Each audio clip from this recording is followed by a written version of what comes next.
Hey, went to install the SubFrame connectors today, and there's an issue with the front mounting brackets on this one.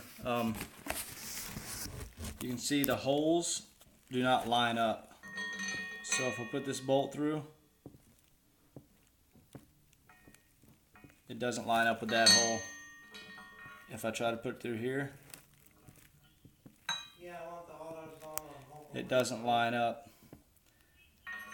And it appears, just by looking at the brackets and looking at the distance between this hole in the back and this hole in the back, it looks like one of these brackets was welded on backwards.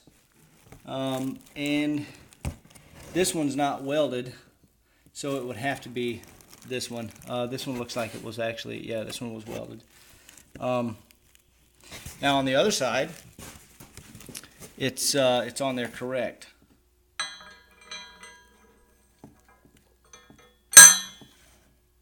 The holes do line up.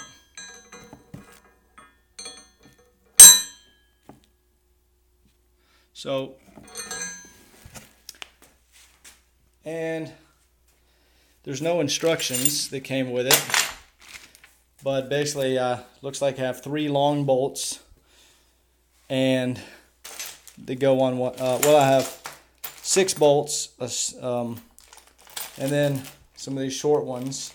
I don't know. There's no instructions, but it appears that each side gets 3 of the long bolts and 2 of the short bolts, and I'm guessing some of the short bolts are used in order to clear the bushing. Clear the bushing on the underneath the frame. But anyway, this part is not made correctly. The holes don't line up, so need to do something about that.